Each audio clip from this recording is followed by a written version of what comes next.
want to know some traits of a narcissist regarding JLO and Ben Affleck's engagement. I'm going to break it down for you in this video.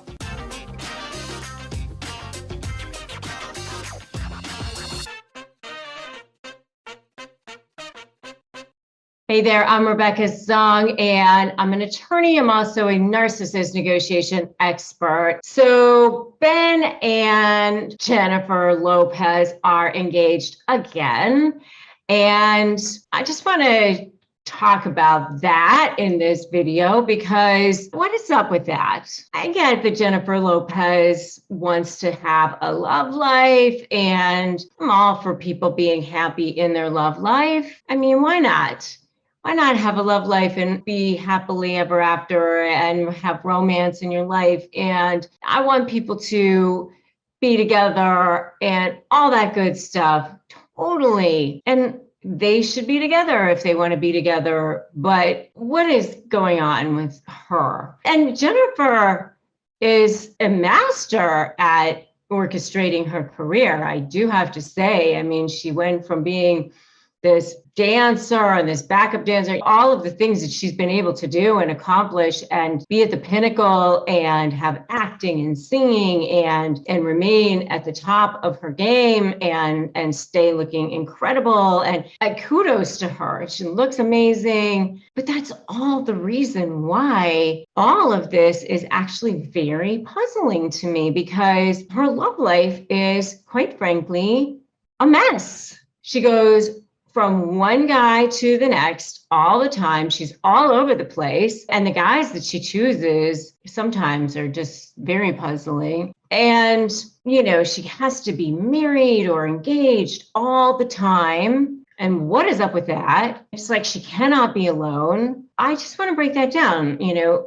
is she a narcissist? Is Ben a narcissist? I think that there's some red flags going on here, and I just want to talk about them. So for one thing, she just cannot be alone. She cannot be alone. And why is that? It's like she has to have a man in her life at all times. Like there's no break at any moment, like not even one day in between when she's dating. And then there's like overlap at all times. So, you know, literally she's breaking up with A-Rod and Ben is swooping in. It's like they're passing each other on the driveway, or maybe he's, you know, as A-Rod is packing up his stuff, Ben is moving in or something. I mean, it's that much of an overlap at all times. And I think that there's a red flag in that. And, you know, Ben, there definitely was red flags with him, frankly. I always say that the red flags in a relationship for marriage or for any relationship are what I call the 3 A's. And that's abuse, addiction, and adultery. And certainly with Jennifer Garner, he had 2 of the 3 that we definitely know about, and that is addiction and adultery. I mean, he definitely cheated on her, and he definitely had an addiction. I mean, he was in and out of rehab a couple of times for sure. He had an alcohol addiction for sure. And so as far as this whole relationship, they just got engaged. Why does she have to get engaged? Why does she have to do that? I mean, why can't she just be? Why can't she just go the Oprah route or the Goldie Hawn route and just chill for a little bit? She's got beauty, she's got money, she's got power. She doesn't need to have this love bombing sort of whirlwind, looking at rings, this whole, now we're shopping at Tiffany for rings, but it's the publicity, it's the attention, it's the I'm caught up in the whirlwind of it. And that's the narcissism of it. That's the attention of it. That's the I have to have that attention and that external validation of it. And that's really a red flag to me, because she can't just be grounded. She can't be okay with just being in her own space and in her own power. That tells me that there's not an internal sense of value, that it's all coming from external, that she can't be alone, that she's not feeling okay with just being herself, that she needs this external attention from men, that she needs this external attention from the public, that she needs to be swept off of her feet, that she needs all of this stuff going on, that she needs the attention from external sources, that there's a fragile sense of ego going on. These are all red flags to me. The problem with that is that at some point, all of this is going to settle down, that you can't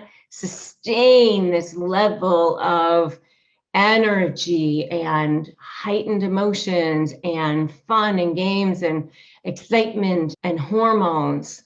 You can't sustain that. Let's look at his side of the equation. Same thing. Here he's getting all of this attention from, I've got JLO back on my arm and I'm getting attention for that. There were red flags on his side of the equation too. He came out at one point and blamed Jennifer Garner for his addictions and said he was trapped in the marriage and that's why he was an alcoholic. Everybody knows that you can't do that you have to take responsibility for your own addictions, your own sobriety. You can't make other people wrong for your own addictions. You, as an addict, have to take responsibility for your own addictions.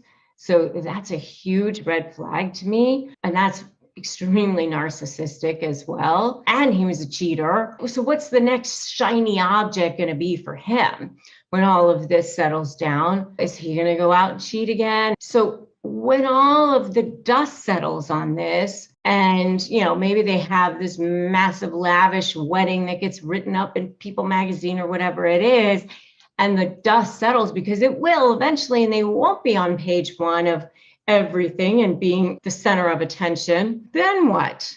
Now they actually have to dig in and actually be in a marriage, which is a lot of work. I've been married for 22 years. I've been in the same relationship with the same guy for 24 years. It's a lot of work, the everyday thing. It's not all butterflies and rainbows every day. You actually have to do the hard work. And if you're a narcissist who wants all the attention all the time, and you want all of the romance and being swept off your feet, and you want to be worshiped, and you want all of that, it's not going to happen every single day, especially when you've got two massive egos and you both want to have big careers and you both want to have a lot of attention from everybody. That's going to be a big problem for both of them. They've got 5 children between them. That's a lot to juggle and a lot to handle, plus 2 exes and all of that. So I don't know. We'll see how it goes. But my guess is that there's some massive red flags going on here.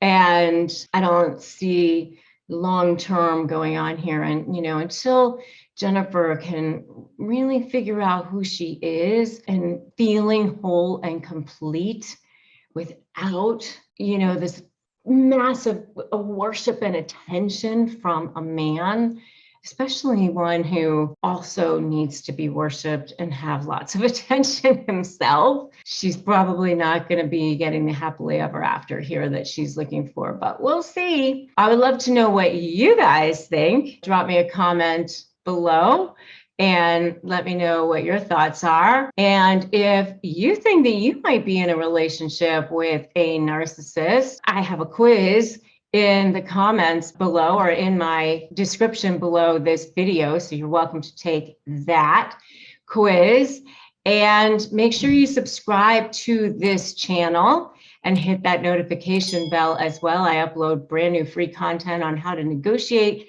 with narcissists every single day. I'm the only attorney who's giving lots and lots of free content every day on how to deal with and negotiate powerfully with narcissists so you can shift that dynamic and become fearless when it comes to narcissists.